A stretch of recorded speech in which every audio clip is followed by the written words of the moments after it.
Magandang umaga, tanghali, hapon at gabi mga kabudil ko! Ngayong araw nga po pala, ibabahagi ko po sa inyo ang pangarap ko. Isang taon na po ang nakakalipas. Ang pangarap ko na magkaroon ng kubo. Nakala ko ngayon na po siya matutupad. Kaya ito nga't namumutol na ho kami ng mga kawayan. At dito nga ho ay gumamit na kami ng chainsaw. Kasi ho, pag itak, aabutin ho talaga kami ng siyam-siyam dyan. Siya nga po pala mga kabudil ko, mga kabataan po ang kasama natin na namumutol ng mga kawayan. Gagawa din po sana ng kubo na tatawagin nating Kubo ni Kabudil. Pero sa madaming kadahilanan, hindi na siya matutupad sa ngayon. Dahil sisikapin ko po na makapagpatayo ng munti nating kubo. Hindi man pa po sa ngayon, pero alam ko, sa tulong ni Lord, matutupad din po natin yun. Ay opo, natin po. Dahil hindi naman po ako nag-iisa sa vlog na to. Lahat po kayo na nanonood, followers at subscribers ko, ay kasama ko po natutupad sa mga pangarap ko. Oops! Teka lang ho, balik po tayo sa tinatakbo ng video natin. Ayan na nga ho, pagkatapos ho naming mamutol ng mga kawayan, maghahanda naman po kami ngayon ng munti po naming pagsasalu-saluan sa Budil Fight. Oh, akala nyo ho siguro sagot ko lahat yan ano? Ay hindi ho. Kasi sa totoo lang po, gata at palayok lang po ang ambag ko.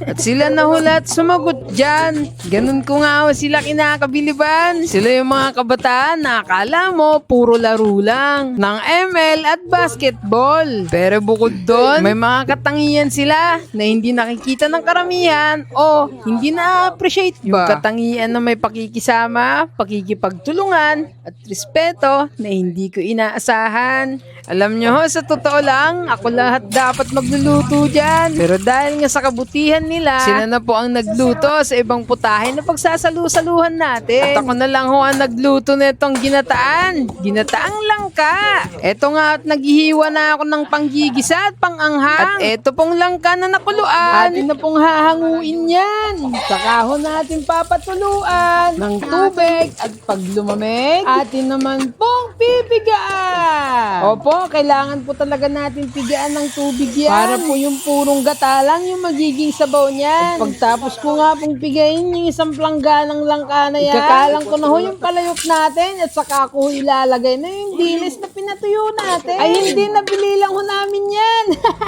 At pagkaprito nga ho ng dilis, isa-isahin na ho natin ilagay yung luya, bawang, sibuyas, lalatain at saka ho natin ihahalo yung dilis na naprito natin. At pagkahalo nga ho dyan, ilagay na ho natin kung napiga natin isang plangganang langka. Ihalo natin ng bahagya. At saka na ho natin ibuhos yung isang palangganang gata. Pagkalagay nga ho ng gata, sunod na ho natin ilagay yung mga pampalasa na asin, betchin, at may magic sarap din. At pagkatapos nga ho nating haluin, sunod naman nating ilagay yung mga sili na hiniwa-hiwa natin. Takpan na rin ho natin. Ito na po pala yung adobong pato mga kabudil ko. At eto naman pong isa, yung labong na adobo. Oh, kakaiba yung adobo, di ba ho? May asukal. Recipe ho nila yan. At pagtapos ko nga ho mag-iusyoso, eto nga po, binalikan ko na ho yung gataang langga natin. At mukhang yung sili ay bitin. Kaya nagdagdag po ako dyan ng sili na 6. Huwag na ho nating patagalin. Ilatag na ho ang dahon ng saging. At tayo na pong maghain. Inuna na ho nilang ilagay yung mga kanin na nasunog sa may ilalim. Ay, ilaban mo ading. Pwede malalan dyan dito ba nandun? Serious din eh.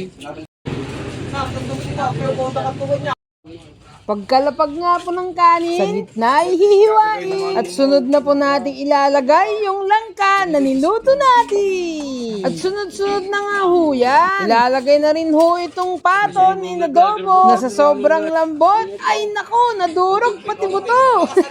At sa parte nga ho na ito, takam na ako. Teka, yung labong pa ng adobo. At yun na nga, hindi na ho niya napigilan. Uy na malo! Tumikim na nga ako ng adobo. Kain na po mga kabudel ko. Hindi man ho kami sundalo, ay panlaban naman ho kami sa kainan. Ayun na nga ho, papol ng manarimaan.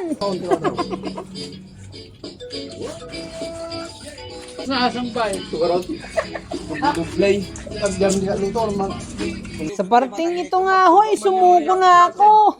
Abangan po natin kung sino ang magwawagi sa budol fight na to. At yung mananalo ay syempre may hugot yan. Sige, mata! Mas masakit ang mata kapag may nakita mo siyang may kasamang iba. Aray ko, kang karuto ka, kwak, kwak, kwak.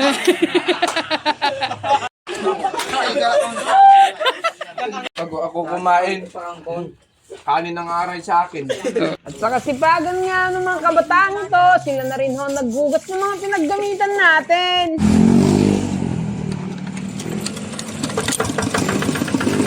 Makalipas nga po ng isang oras, naghanda na ho kami para kuhanin po yung mga kawayan na naputol natin.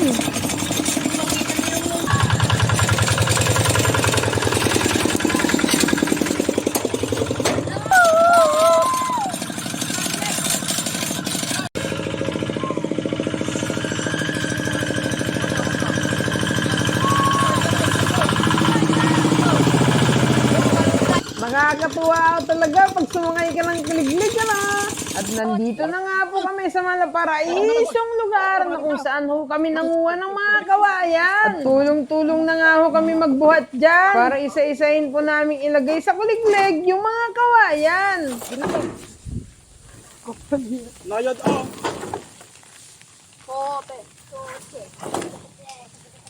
Op, op!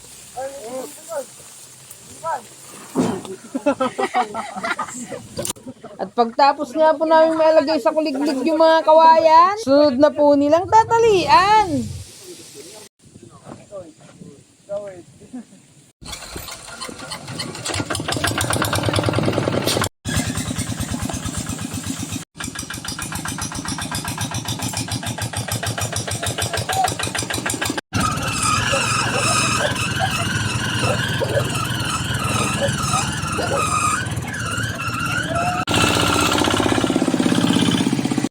Hindi man natupad yung pangarap ko na pagkakagawan ng mga kawayan na yan. Nagpapasalamat po ako sa mga ading ko. Dahil yung pagod at oras na binigay nyo, hindi yun biro. Pero hindi kayo nag-alinlangan na tulungan at samahan ako. Partida, wala pang bayad yan. Kung meron man, pang merienda lang. Kaya salamat, Atabs Boys. Makakabawi din ako sa inyo, pangako yan. Pero alam nyo, habang nire-record ko to, ang dami kong napagtanto. Na hindi pala lahat ng gusto mo ay matutupad ayon sa oras na gusto mo. May mga bagay talaga na kailangan mo na lang ipagkatiwala sa Ama. At kung nabigo ka, huwag mong isipin na pinarurusahan ka. Dahil sa bawat pagkakamali at pagkakabigo, naniniwala ako na may mas maganda siyang plano. At kung ano man po yung mga pangarap ko, Lord, ikaw na pong bahalang magpanalo. Pero bukod doon, syempre, sisipagan. At akin pa pong gagalingan. At sa mga ading ko, maraming salamat sa inyo. Sa ngayon, eto muna yung pabawi ko So, pas na request nyo. Ay siya nga po pala, kung nakarelate po kayo at nagustuhan nyo ang video na to, baka po pwede na mag-subscribe po kayo sa channel ko. Napakalaking bagay na po nun sa akin para makagawa pa po ng maraming video. Video na maghahain ko sa inyo. Baka naman po, mga kabudil ko. Shout out po pala sa 74 na subscribers ko. Huwag po kayong magsasawa na manood sa mga videos ko. At baka po pwede na i-share nyo po ito sa mga kilala nyo. Maraming salamat din po pala kay Uncle Kaloy Cuevas, yung nagbigay po sa amin ng maraming mangga. Salamat po! Bakit kumakain kayo? Hindi pwede kumain kayo na lang bukas. Pilpil yun nandiyo. Nay, may shoot pala niyo pa ito naman. Maraming salamat ulit mga ating ko. Ako nga po pala ang kabudol nyo. Hindi magsasawa na maghahain sa inyo. Maraming salamat.